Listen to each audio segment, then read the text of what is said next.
Well, Comrade Chairman and comrades, I'm delighted to speak at this conference of the Welsh Party, really of the Committee for the Workers' International, on the very important question of the developments in Latin America at the present time. Now, in 1971, the then right-wing president of the United States, Richard Nixon, although he appears to be a liberal today in comparison to George Bush, advised the young Donald Rumsfeld, who's infamous now for the role that he's played in Iraq, a future defense secretary.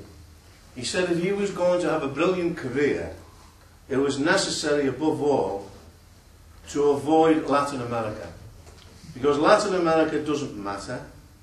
People don't give a damn about Latin America now. Now, nobody in this room or elsewhere could say that about Latin America today.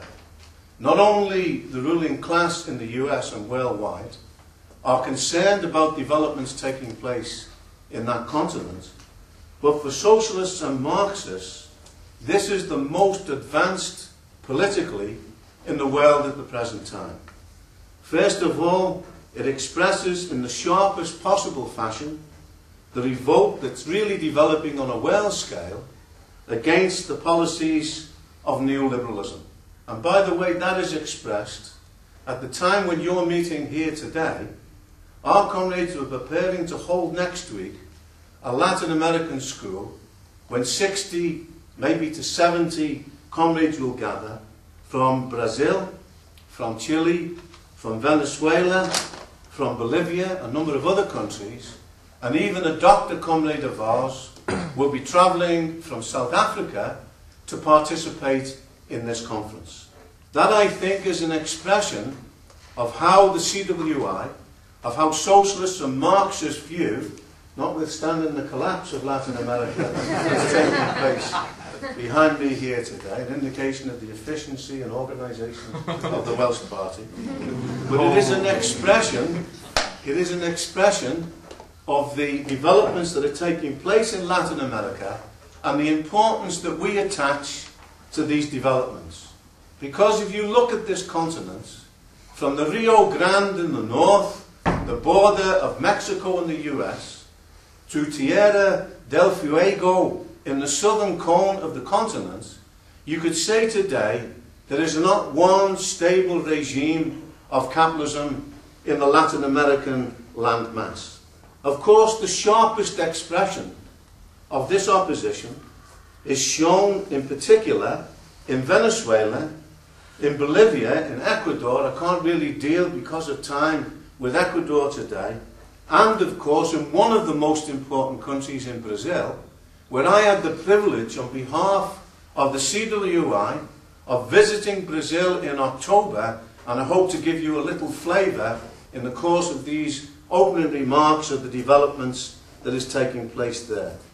Now, we have to understand the general overview of the situation in Latin America today. If you look at the journals of capitalism, they will claim that Latin America has undergone something of an economic miracle, that there's been a rapid growth. And in a certain sense, that is true in terms of crude figures, with the growth, for instance, of about 5%, 4 to 5%, in the overall development of the economy in the first part of this first decade of the 21st century. But this is from a very low base. It's largely fueled by the potential which has existed in the world boom with the commodities, largely primary products and commodities, which is the main export of the Latin American continent, that has fueled the economic growth in places like the US, in China, in Europe, and so on. But the key thing for us to understand is that this growth has passed most of the workers and the peasants and the poor of this continent have been passed by this development. It's been a boom largely in the pockets of big business, in the lifestyle of the rich, and has not appreciably altered the living standards and the conditions of the mass of the working class. Let's take one example of Chile, which has had a growth rate of 6% in the course of the last 4 or 5 years, but at the same time has experienced, despite this growth, a tremendous crisis of energy, largely because the gas supplies were cut off from Argentina.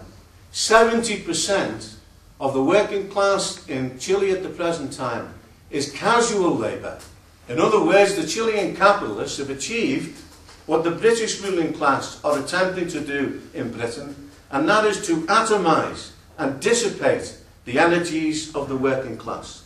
They have not succeeded, by the way, because bitter strikes have taken place in Chile in the recent period. And in one strike, a policeman shot one worker 100 times. He discharged his weapon 100 times into the body of a worker because of the ferocity of a strike that was taking place. And by the way, the working class of Chile are re-winning, you have to say, democratic and trade union rights at the present time. This was preceded by the heroic movement of the students in 2006, when 600,000 university students occupied the universities and the colleges of Chile, by the way, directly under the impetus and on the example of what was happening in France at that particular stage, which shows that in the era of globalization, the way that the working class, the youth and so on, learn from one another because of the means of mass communication itself. In September of last year, as recently as that, the working class itself, remember, crushed under the Pinochet dictatorial, fascistic regime, you have to say, where the flower of the working class of Chile were destroyed by this dictatorship, where trade union and democratic rights were taken away. Only very slowly, after such a defeat, does the working class and the movement recapture its strength. But the recovery of the working class in Chile is demonstrated by this movement that has developed around the working class, where, for instance, the trade union leadership in the CUT, which is the equivalent of the TUC, organised a parade, because that's what it comes down to. That's an international phenomenon of the trade union leadership, extremely careful, extremely conservative, not prepared to really challenge the bosses, organised a demonstration in Santiago, but the masses had a different approach completely, and they came out and shook the regime of Bachelet, the so-called socialist president of Chile, shook it to its foundations. And I haven't got time to develop this because of the importance of other countries, but just to give an indication of the changes that have taken place. Bachelet was elected a couple of years ago with 53% of the vote.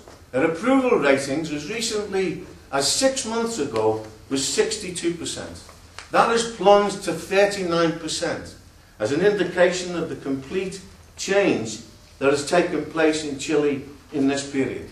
Now we, the CWI, and I visited Chile, again on behalf of the CWI, about 4 years ago, and I visited what was a very small group of maybe a dozen comrades, very heroically, have maintained, if you like, the thread of socialism and Marxism, genuine Marxism, in Chile. We have a comrade who's a leader of this group. We've begun to take on flesh, we've begun to develop in the recent period. We have a comrade who's a leader of this group. He's a Mapuche leader, and that's the indigenous people of Chile as well. He's a comrade who was also tortured quite horribly under the Pinochet regime when that dictatorship came to power. And I'll just mention this in passing. He knew his individual torturers, and let's just say that they paid under the so-called democracy. I won't go into detail in relation to that, but it's an indication of the roots that the CWI has begun to dig in Chile at the moment. The Chilean working class is relearning the lessons of the past and will step onto the scene with other sections of the working class of Latin America in the next period.